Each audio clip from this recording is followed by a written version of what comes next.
Sometimes, the reflections of our lives reveal more than just the present. They show the depth of the journeys we are yet to take. Because some small, foolish part of her still believed that if she looked like she belonged in these rooms, Marcus might remember why he used to look at her like she did. The elevator to the rooftop had mirrored walls. She watched herself the whole ride up, jaw set, spine straight, a woman who'd survived worse than a party. She didn't know yet that she hadn't survived the worst of it. The worst of it was still 40 minutes away, waiting behind a glass of champagne. The rooftop was strung with warm light and city skyline. 200 of Seoul's most comfortable people drifting between conversations that all sounded the same. Julia found a corner near the railing and nursed her champagne slowly, the way she'd learned to at these things, a prop, not a habit. She saw Minho before she knew his name. A tall man near the terrace doors, dark suit, not drinking, not performing. He didn't work the room the way everyone else did. He simply stood in it, and the room adjusted around him without seeming to notice it was doing so. She thought, briefly, that he looked like the only other person there who understood the party was a performance and had decided not to participate. Then Soo-jin's voice cut across the terrace, bright and summoning.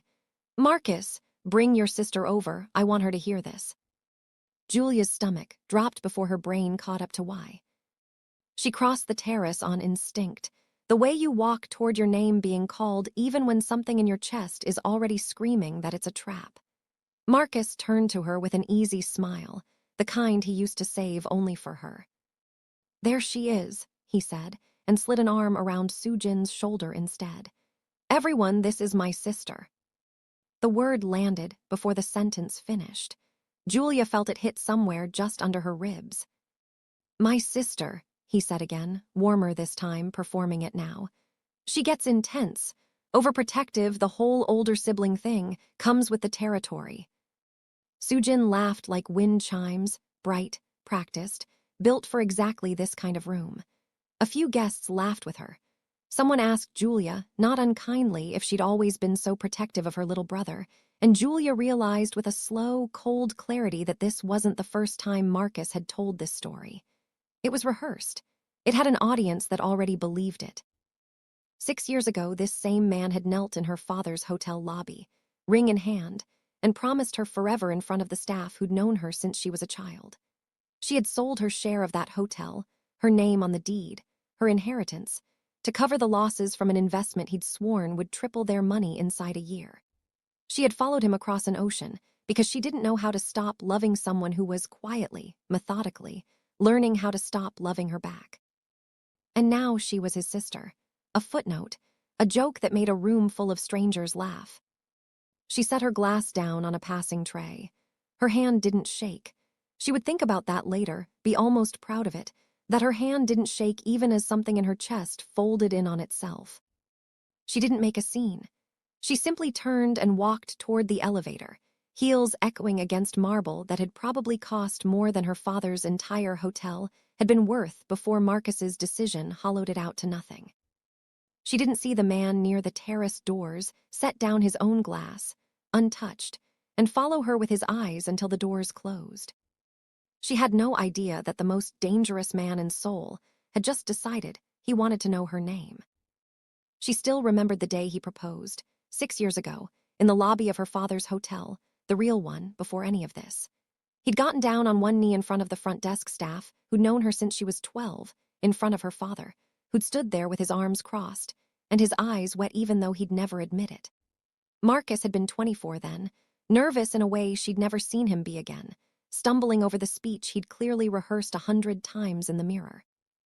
"I don't have much," he'd said, kneeling on marble she'd grown up polishing herself on slow Sunday mornings. "But I'm going to build something worth having. I promise you that." She'd said yes before he finished the sentence. Her father had laughed, and the staff had clapped, and for a while, for years, actually, it had felt like the promise was true. He'd worked hard. He'd been kind in the ordinary, unremarkable ways that add up to a life. She used to think she could see the whole shape of their future from that lobby floor, and for a long time she hadn't been wrong. She thought about that night often, in the months after everything fell apart. Not because she missed him exactly, but because she couldn't reconcile the man on his knee in that lobby with the man who introduced her as his sister in front of 200 strangers. She used to believe people didn't change that much. She'd learned, the hard way, that they didn't change so much as reveal, slowly, unevenly, under enough pressure, the parts of themselves they'd been managing all along. 3 weeks before that night, none of it had a name yet. Marcus called it a temporary opportunity. He'd come home smelling faintly of a woman's expensive perfume and announced that Soo-jin needed live-in security, that the pay was absurd, that it was only until they got back on their feet.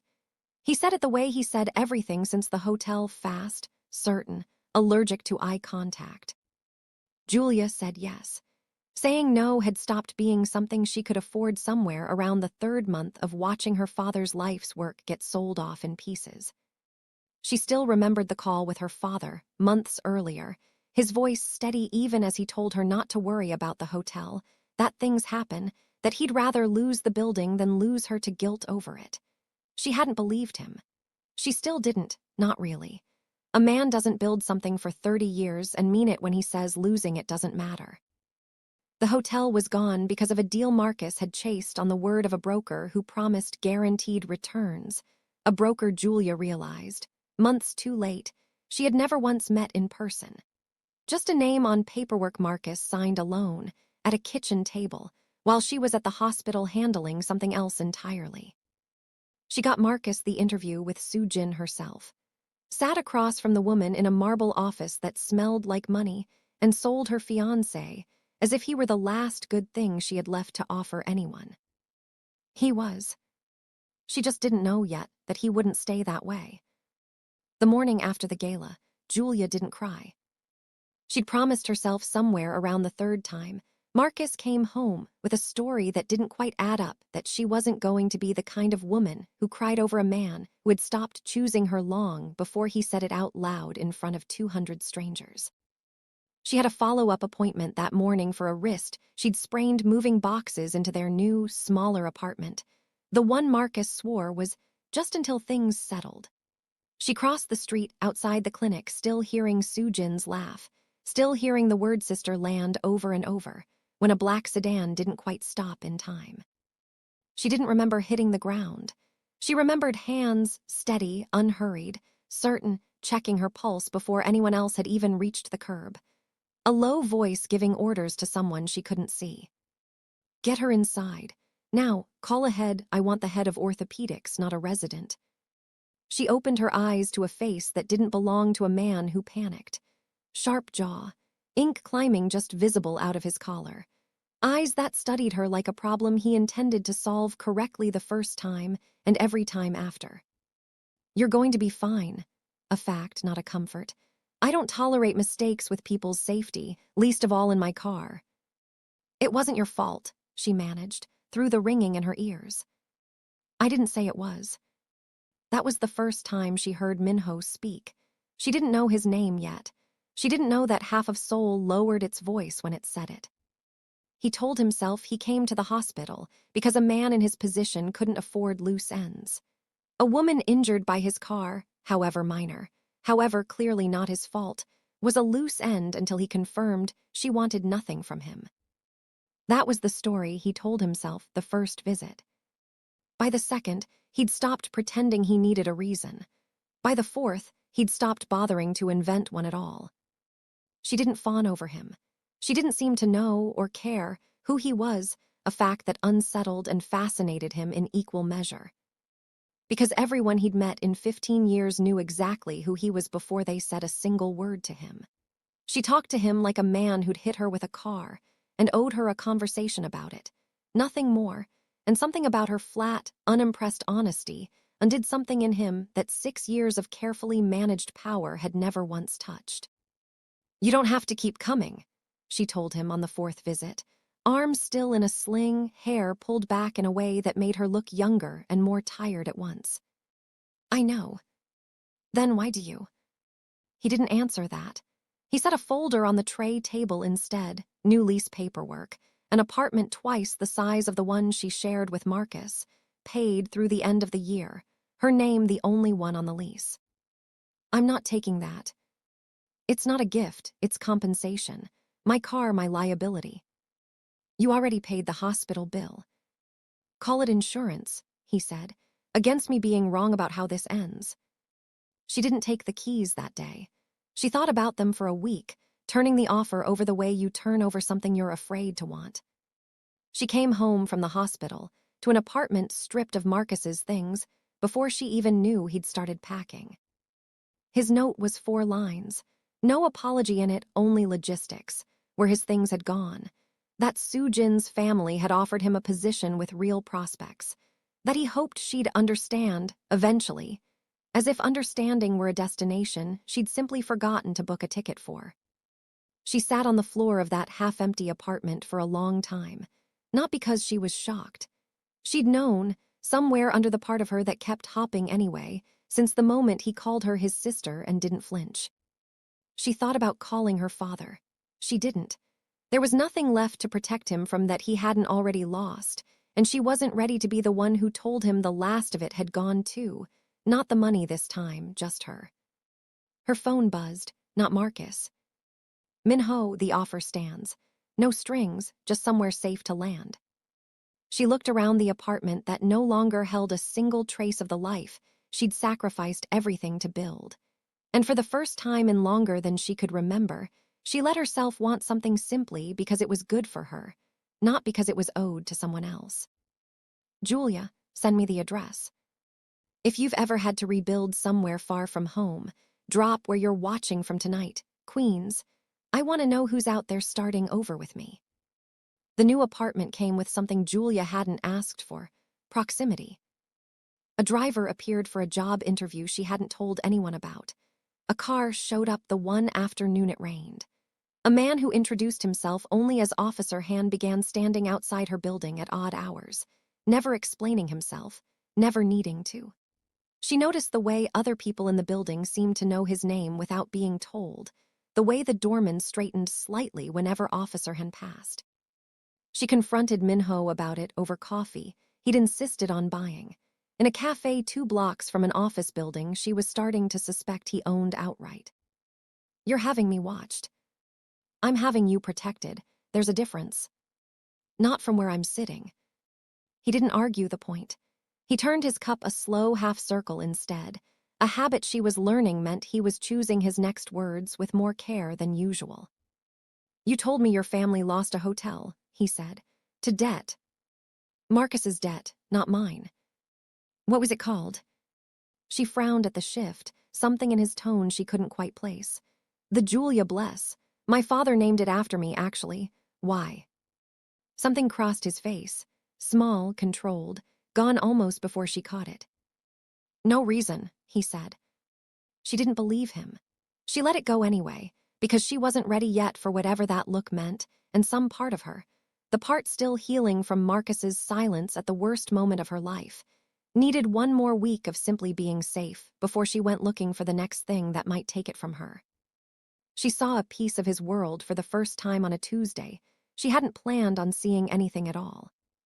She'd gone to meet him at his office to return the folder of lease paperwork she still hadn't fully signed, some old stubbornness in her that wanted to hand it back in person rather than mail it like a coward. The elevator doors opened onto a floor gone suddenly, unnaturally quiet.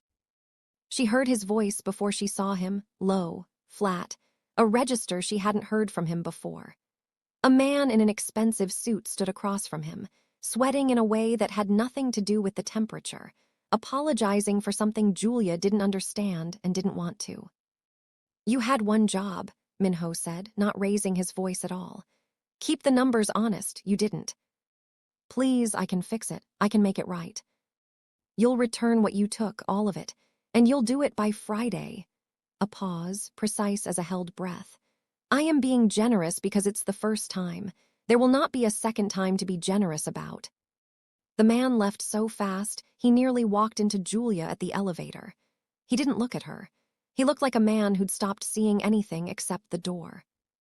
Min-ho's expression shifted the moment he saw her standing there. Not guilt, exactly, but something adjacent to it. A recalibration. You heard that. Some of it. I'm not going to apologize for it, he said. The man stole from people who trusted him with their savings. I don't forgive that. I didn't ask you to apologize. He studied her for a long moment, like he was waiting for the fear, or the judgment, or the retreat he was used to seeing in people's faces after moments like that one. You're not afraid of me, he said, not quite a question. Should I be? Most people are. I've already lost the thing people usually threaten to take, she said quietly. There's not much left to be afraid of. He didn't answer that, but something in the way he looked at her afterward had changed. Less like a man managing a liability, more like a man who'd just been handed something he didn't know how to hold carefully enough. The weeks that followed moved the way healing does, not in a straight line, but forward. She landed a job at a design firm 2 blocks from her new apartment, one she earned entirely on the strength of her own portfolio, no favors asked or given. Min-ho never mentioned it, never took credit, never let the subject come up in a way that suggested he'd had any hand in it at all, which she noticed, and which mattered to her more than if he'd said something. They fell into a rhythm neither of them named. Dinner some Thursdays, because his week always seemed to clear that day. A walk after, because neither of them wanted to be the one to say goodnight first. Small traditions built without either of them deciding to build them, the same table at the same restaurant, the same 15-minute loop through the park near her building, the same silence between them that had stopped feeling like something either of them needed to fill. He was careful with her in a way that had nothing to do with fragility and everything to do with respect. The kind of careful that came from a man used to being obeyed, choosing instead to ask. Can I? He started once, reaching to fix a piece of hair the wind had pulled loose, and stopped himself halfway, waiting. You can. His hand was steady doing everything else in his life. It wasn't steady then. She noticed things too. The way his jaw tightened whenever his phone lit up with a name he never said aloud. The way he rolled his sleeves down without thinking every time they left the apartment, covering ink she'd started to understand wasn't decoration, it was history, written somewhere on his skin in a language she hadn't been given yet. The way Officer Han was the only person he trusted enough to leave the room during calls that made his voice go flat and quiet in a register, she'd learned to be careful around. She never asked what he did for a living, not directly. She suspected. She let him decide when, or if, he wanted her to know for certain, and there was something in that patience that surprised her about herself. She wasn't used to giving people room.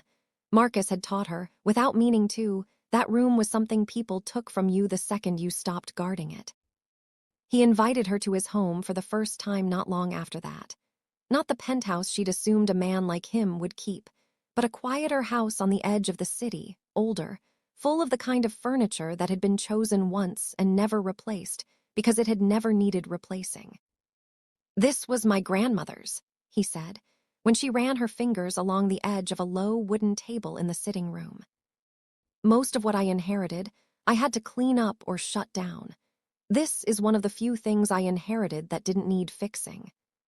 Officer Han was there when she arrived, and for the first time she saw him relax slightly, the careful blankness he wore in public softening into something almost warm when Min-ho introduced her by name, instead of gesturing vaguely toward a guest.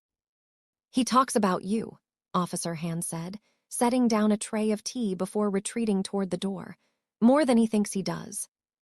Han.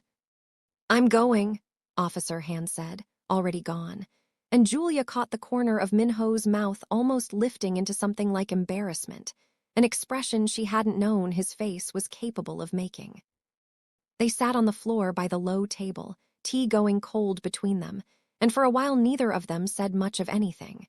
It didn't feel like the silences with Marcus toward the end, the ones weighted with things unsaid, because saying them would have cost him something. This silence felt like rest. Can I ask you something? She said eventually. Always. The tattoos. You cover them for meetings, for anything official, but you never cover them here. This is the only place I don't have to explain myself to anyone, he said. Not my family's expectations, not the men who work for me, not the version of myself Seoul decided I had to be before I was old enough to have a say in it. He turned his forearm slightly, so the ink caught the lamplight. Each one means something. I'll tell you what they mean if you want to know, all of them, eventually. Eventually, she repeated. I'm not in a hurry, he said, for the first time in longer than I can remember. I'd like to take my time with you if that's something you'd let me do. She thought about how long it had been since anyone had asked her that, not demanded her time, not assumed it, but asked, plainly, like her answer actually mattered to the shape of what happened next. I'd let you, she said. He reached over, slow, and tucked a piece of her hair behind her ear, the same gesture he'd almost made weeks earlier and stopped himself from finishing. This time he didn't stop. Good, he said, then we have time. Soo-jin called her once during those weeks, just once. I heard you've been seen with Min-ho Kang, Soo-jin said, no greeting, her voice pleasant in the specific way that meant it wasn't. That's an interesting choice for someone in your position. What position is that? You know what I mean. I just want to make sure you understand what you're involving yourself in. I understand perfectly, Julia said. I'm involving myself with a man who's never once lied to me at a party in front of 200 people. I understand that's rare enough to be worth the risk. The silence on the other end lasted a beat too long. Marcus speaks fondly of you, Soo-jin tried, softer now, testing a different angle. I'm sure he does, Julia said. He's very good at speaking fondly of people he's already left behind. Was there anything else? There wasn't.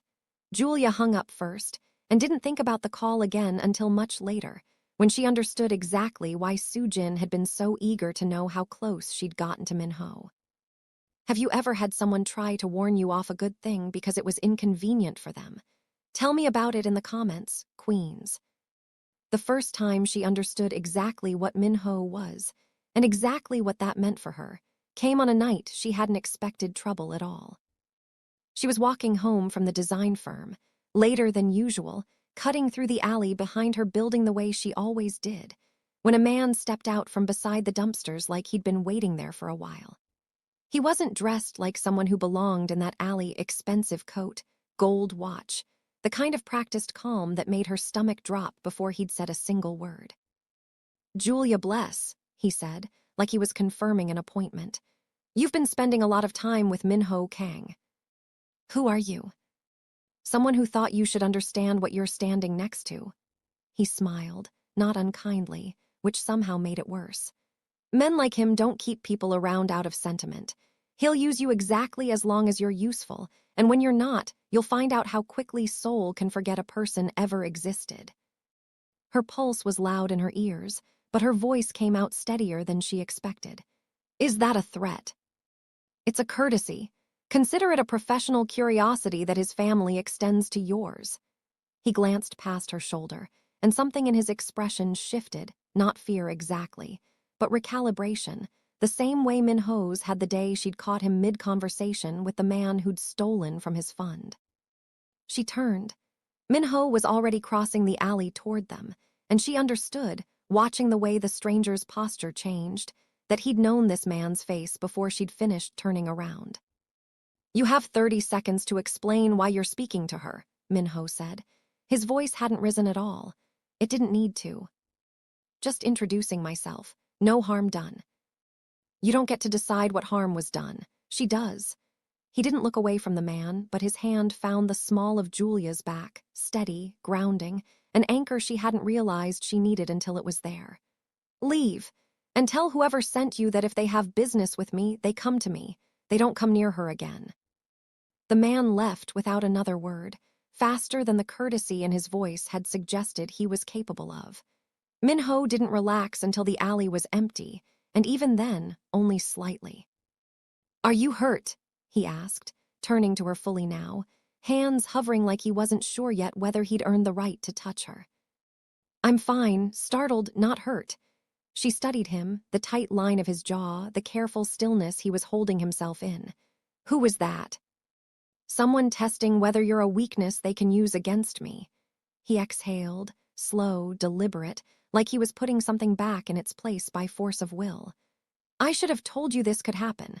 I didn't want it to be true badly enough that I let myself believe it wouldn't. Tell me now. Being close to me isn't safe in the ordinary sense of the word, he said.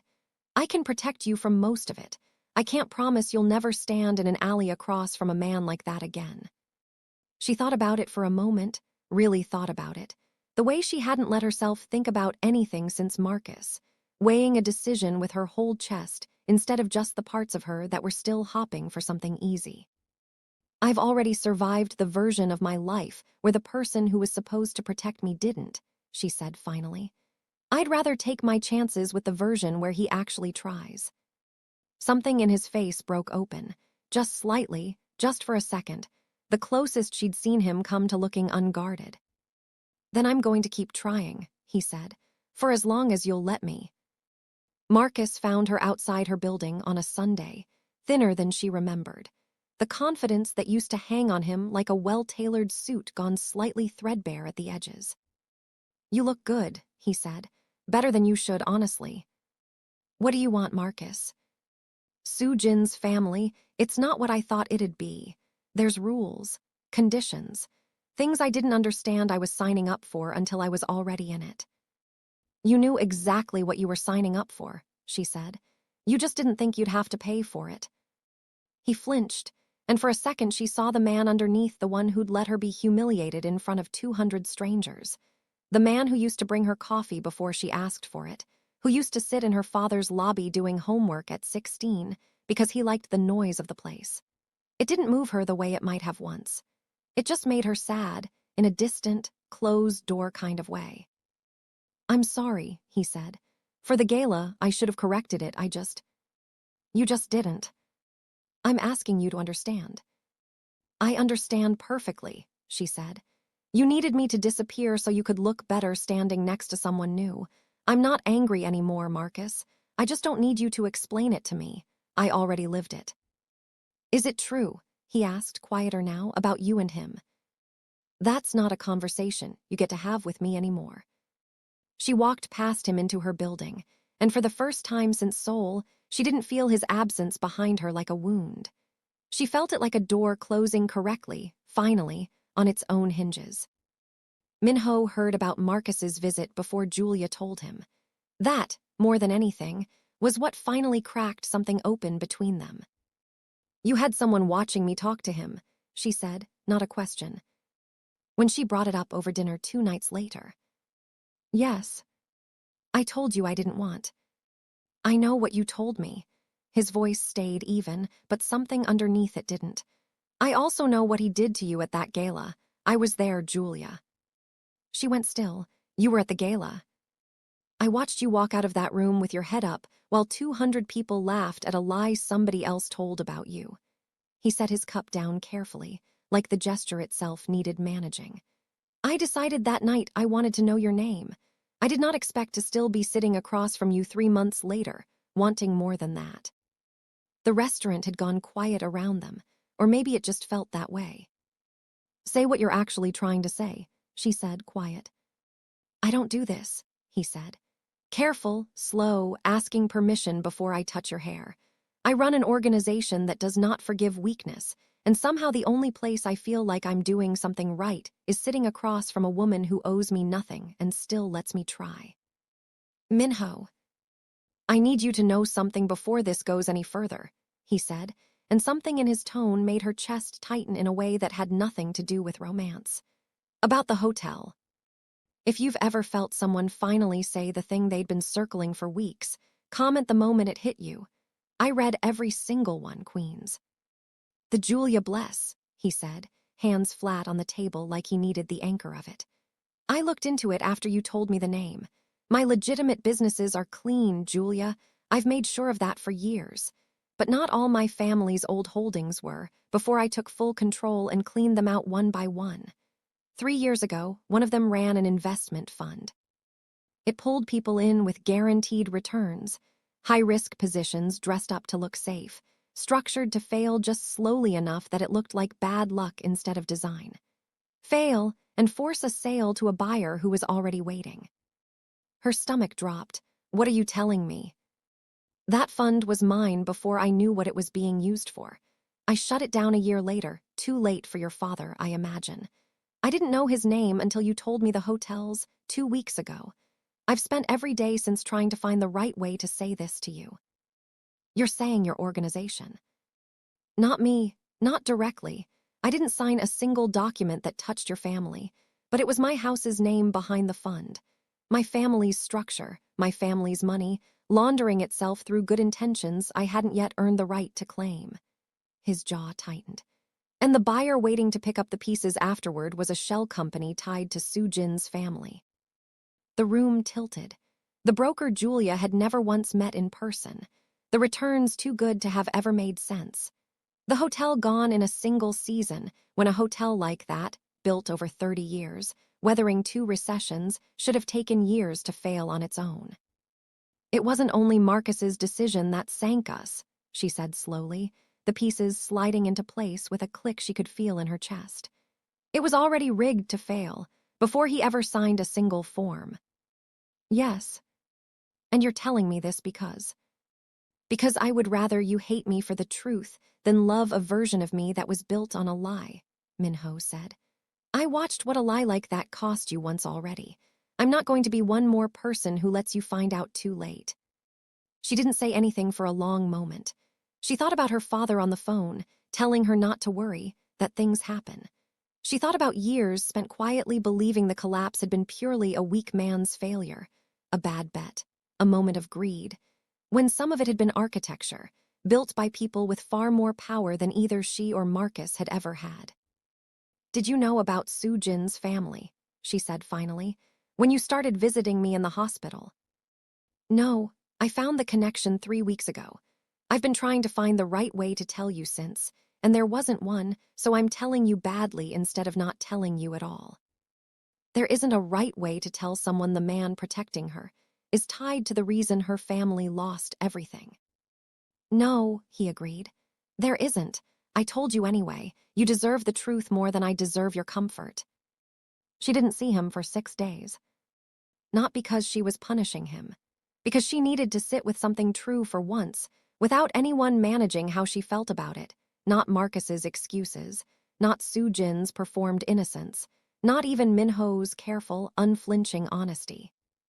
On the second of the 6 days, a coworker from the design firm noticed her distraction and asked, gently, if she wanted to talk about it over lunch. Julia hadn't planned on saying much. She ended up saying most of it. So the man helping you get your life back together, her coworker said slowly, stirring her coffee, is connected, even accidentally, to the reason you lost it in the first place. That's the short version. And you're mad at him for it. Julia considered that honestly, maybe for the first time since Minho had told her. I don't think I am, actually. I think I'm mad that the person who should have protected my family, Marcus, didn't even know enough to protect us from something like that. I think I'm sitting with how much of my life got decided by people I never met, in rooms I was never in. That's not the same as being mad at Minho. No, Julia admitted, it isn't. So what are you doing for 6 days? Figuring out if I can tell the difference between being cautious and being scared, Julia said. Those have felt like the same thing for a long time. I want to make sure I'm not confusing them again. Her coworker didn't have an answer for that, but she didn't need one. Just saying it out loud, plainly, to someone who wasn't invested in the outcome, had done most of the work Julia needed done. She called her father on the 4th day. She hadn't planned to tell him any of it, but it came out anyway, the whole shape of it. The fund, the buyer, the years she'd spent blaming Marcus alone for something that had been engineered from further up the chain than either of them could see. Her father was quiet for a long time on the other end of the line. You know, he said finally, I never once thought it was only Marcus's fault. Things like that don't fall apart that fast on their own. I just didn't have the money to find out why. Are you angry at Minho's family? I'm angry at whoever set the trap, her father said. Not at the man who's spending his time trying to dismantle it. Those aren't the same thing, baby, even if it doesn't always feel that way. She spent the rest of that week the way she hadn't let herself spend time in years. Alone, deliberately, without anyone's voice in her ear telling her what to feel about any of it. She reread the public filing Minho had shown her, twice, until the language stopped feeling like a wall and started feeling like what it actually was. A man quietly correcting something before anyone made him. She thought about the folder of lease paperwork she'd finally signed weeks ago, her name the only one on it, and how he'd never once used that generosity as leverage, never brought it up when she was angry, never let it become a debt she owed him instead of a gift he'd simply wanted her to have. By the 7th day, she wasn't deciding whether to forgive him. There was nothing to forgive. She was deciding whether she was ready to stop testing whether safety was real before she let herself stand inside it. She was. He was in his office when she arrived, sleeves rolled to the elbow for once, ink visible and unhidden, like he'd stopped bothering to armor himself against her. "I looked into it myself," she said, standing in the doorway. "Talked to a lawyer a friend recommended. The fund is fully dissolved, has been for 2 years. There's a public filing where you personally returned a portion of the seized assets to the original owners of 3 other properties it destroyed. My father's hotel wasn't one of them. You didn't know his name yet when that filing was made." "No. I want the same thing done for his," she said. "Not as a gift, as what's owed." "It's already being drafted," he said. "Has been since the day I told you. I wasn't going to wait for you to ask." She crossed the office and stood in front of him, close enough that he had to look down to meet her eyes. "You could have hidden it," she said. "You could have let me love you without ever knowing." "I could have," he said. "I've spent most of my life deciding what people don't need to know, for their own good or for mine. I didn't want to build this on that, not with you." "Why not with me?" "Because everyone else in your life decided you didn't deserve the truth," he said, low. "Your fiancé decided you didn't deserve an honest introduction in a room full of people who mattered to him. Sujin decided you didn't deserve to know why you were being humiliated, or why her family needed you humiliated in the first place. I am done being one more person in your life who decides what you're owed." She reached up and touched the ink at his collarbone, the part he used to keep hidden, bare now under her hand, warm. "Say the rest of it," she said quietly. "I love you," he said, like it cost him something to admit and nothing at all to mean. "Not despite what I found out. Because of what I did the moment I found it out. I would rather lose you telling you the truth than keep you for one more day on a lie." "You didn't lose me." "No," he agreed, and finally, carefully, like a man who had waited exactly long enough to be sure, he kissed her. "If someone has ever chosen honesty with you even when it cost them something, tell me about it. Queens, those are the people worth keeping." Sujin found Julia once more, near the end, not to warn her this time, but because the ground beneath her own life had finally started to shift, and she didn't yet understand why. She was waiting outside the design firm when Julia left for the day, dressed impeccably as always, though something in her posture had lost the polish Julia remembered from the gala. "My family's investors pulled out of 2 deals this month," Sujin said, no preamble. "Contracts that were supposed to close months ago. I assume you know something about that." "I don't get involved in your family's business," Julia said, and meant it. "But he does." Sujin's voice had an edge now, thin and brittle where it used to be bright. "Min-ho, this is him, isn't it? Because of what happened at the gala, because of Marcus." "I think you should ask him that yourself, if you want an honest answer." "I never meant for it to go that far," Sujin said, and for a moment something almost genuine crossed her face, not quite remorse, but its distant cousin, the recognition of consequences she hadn't planned for. "The joke about the sister, I didn't know the whole story." "You didn't ask," Julia said. "You just laughed along because it was easier than wondering whether the woman standing in front of you had a reason to be hurting." Sujin didn't have an answer for that. She stood there for a moment longer, the confidence that had carried her through every room Julia had ever seen her in noticeably absent, and then she left without saying anything else. Julia didn't feel triumphant watching her go. She felt mostly like a chapter closing on its own, not because she'd forced it shut, but because it had simply run out of reasons to stay open. She told Min-ho about the encounter that evening, half expecting him to explain exactly what he'd done to Sujin's family's contracts. He didn't. I didn't do it for revenge, he said, when she asked. I unwound what my family's name had touched because it was rotten and needed to stop existing. Sujin's family happened to be standing next to it when it fell. That's a very careful way of saying you didn't mind if it hurt her too. No, he admitted. I didn't mind, but I didn't build the trap either. I just stopped protecting the people who were still profiting from it. He looked at her steady. There's a difference between justice and cruelty, even when they end up looking similar from the outside.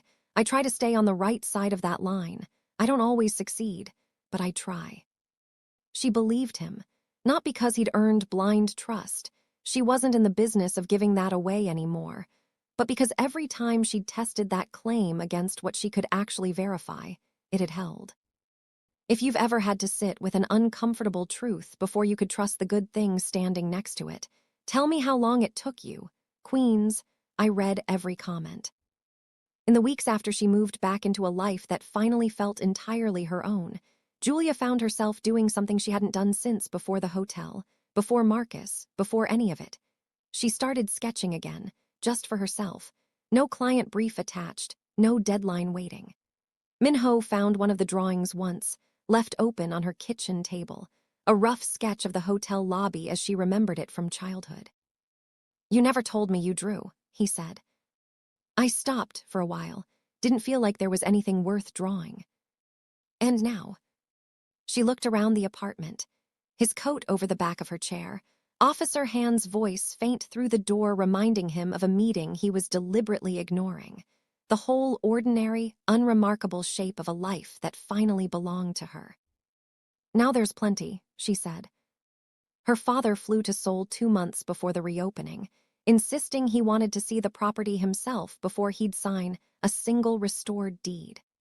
Julia had been nervous about the two men meeting, not because she doubted her father's judgment, but because she'd never once introduced a man to him without eventually having to explain later why it hadn't worked out. Minho met them at the airport himself, no driver, no entourage, which she understood only in hindsight was its own kind of statement. Mr. Bless, he said, offering his hand.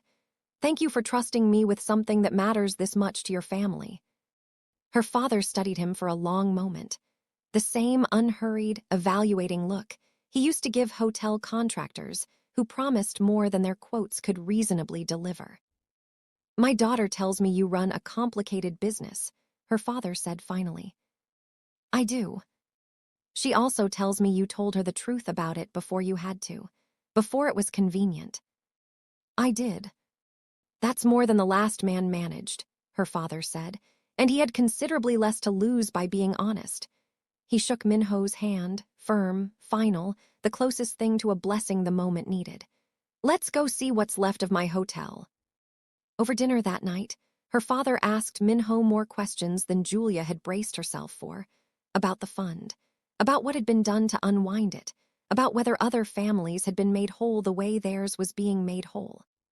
Minho answered every one of them plainly, without flinching, without the careful evasions she'd watched him use on business calls that bled into their evenings together. You could have just paid to fix my hotel and left it at that, her father said eventually. Most men in your position would have written a check and called it settled. A check doesn't tell you the truth, Minho said. I didn't want to buy my way out of what my family's name was responsible for. I wanted your daughter to know exactly what happened, even the parts that made me look bad, because she'd already had enough people in her life decide what she didn't need to know. Her father looked at her then, something soft and knowing passing between them, the particular look of a parent recognizing that his daughter had finally found the version of safety he'd always wanted for her. Well, he said, raising his glass, I suppose I owe you a thank you I didn't expect to be giving out this year. You don't owe me anything, Minho said. I'm the one who owes your family. I intend to keep paying that debt for as long as it takes. That, her father said, is exactly the kind of man I always hoped she'd end up with, even if it took the long way around to get here. The reopening of the Julia Bless happened on a bright Tuesday, smaller than the original, half the size, all of it debt-free, every deed restored and filed clean under her father's name with her own beside it. Her father cried at the ribbon cutting, unashamed, gripping her hand the way he used to when she was small enough to be lifted onto the front desk to greet guests. Minho stood at the edge of the small crowd, not making a speech, not needing to be thanked out loud, just present in the exact way he always was, solid, unhurried, watching her like she was the only thing in the room worth studying. Marcus's name never came up again, not once, not by anyone who mattered. Soo-jin's family lost 3 major contracts within the year, quietly, the way Minho's world settled its accounts. No public confrontation, no headline, no scene. Julia never had to lift a hand for any of it. She hadn't needed revenge. She'd already gotten the only thing that had ever actually mattered. A life rebuilt by people who told her the truth even when it cost them, standing beside a man who chose honesty over comfort every single time. He had the chance to choose otherwise, in a home, and a hotel, and a name that nobody would ever be able to take from her twice. If you believe the truth is always worth more than the comfortable lie, even when it costs you, let me know in the comments, Queens, and tell a friend who needs to hear that tonight. New here. Welcome. This won't be the last story we tell together.